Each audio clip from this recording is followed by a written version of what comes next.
Hello and welcome to haQ attaQ. My name is Jakob, I'm your host, and you're watching a haQ attaQ episode. This is KORG Gadget, and we're continuing the KORG Gadget production tricks series, in where we're having a look at what I call an 8-bit dubstep track. This is part 2, and we're going to have a look at the bass section inside this track. So I'm using 3 different kinds of gadgets to make up the bass material here, and we're gonna go through them one by one. But first, let's have a listen to just the bass. The bass.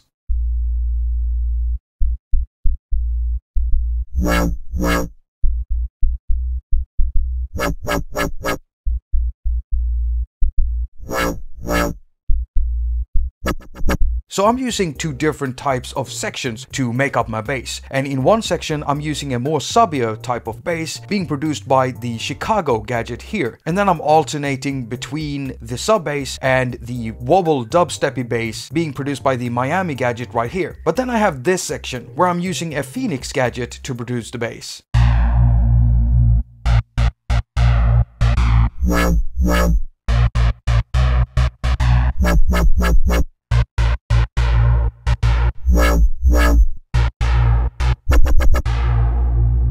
So here I've got more of a Reese type bass line. It's close to it. And then I'm alternating that with the wobble dubstep bass line. So let's start by having a look at the Miami gadget. I mean, as soon as you start fiddling around with Miami, you're gonna realize how it works. This is one of my most used gadgets, and I love it simply because it's got limited controls, but they left just enough for you to change the sound drastically and to make it wobble like crazy. And the filter includes a bit crusher, and so you can force it to produce a vocal type sound. Okay, I'm gonna stop reviewing this gadget now. So we're gonna have a look at the insert effect slot. I have an equalizer and a sidechain compressor, and the sidechain compressor is listening to the first drum track, sending out bass drum notes. So every time the bass drum hits, the bass gets ducked. And if you're wondering why I'm doing it like this, I have an episode explaining all of that. It's called sidechain compression, and I'll link to it at the end of this episode, and you can also find a link down in the description. So if we have a listen to what the equalizer is doing.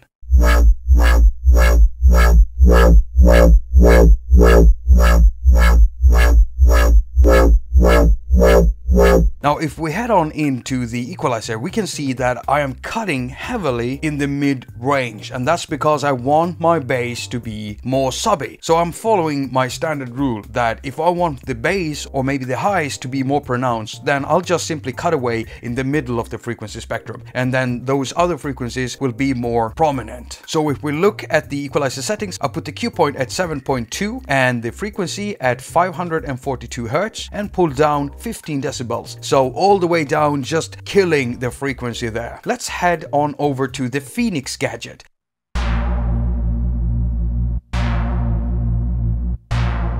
To make Reese type basslines, you simply take 2 oscillators or more and then you detune them from one another. Something that is also helpful is like adding something like a chorus or some way of separating them in the stereo field so that the bass sounds really wide. And normally you use saw waveforms for Reese basslines, but I'm using pulse here. Okay, so let's have a look at the insert effect slot. And here we can see I've got a compressor, a sidechain compressor, and an equalizer. So the compressor is just there to keep the levels in check. The sidechain compressor is just ducking the bass when the bass drum hits. And so we're gonna have a look at the equalizer here. And here I've done the same thing that I've done with the Miami bass gadget. I've simply taken away from the middle just to enhance the low parts and the high parts.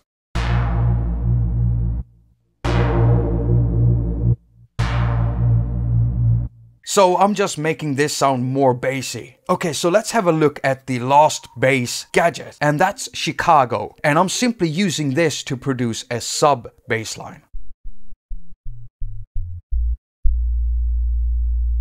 And if we look inside the insert effect slot, we can see that I have an equalizer, a compressor, and a sidechain compressor. So the interesting thing is the equalizer here. And as you can see, I've done the same thing as I've done with the other two gadgets, producing bass sounds, pulling away on the mid. But I've also made sure to kill the high frequency stuff, because this is supposed to be a sub bassline. Now sure, I could have just done it with the cutoff, and I have pulled down the cutoff quite a bit, and I've increased the resonance of the filter just to get that extra sub bass thing. I just want this to be a proper sub bass. And since Chicago don't have a sine wave, it only has a saw wave and a square wave. So for me, who wanted a sine wave, the only thing I had to do was to filter it off, because that's how you produce a sine wave. And if you want to know more about that, I've got a great 1 hour long live stream video that I did some time ago, in where I'm making experiments with synthesizer waveforms, filters, and effects and stuff. I do suggest you check that one out. So what happens if we A/B this?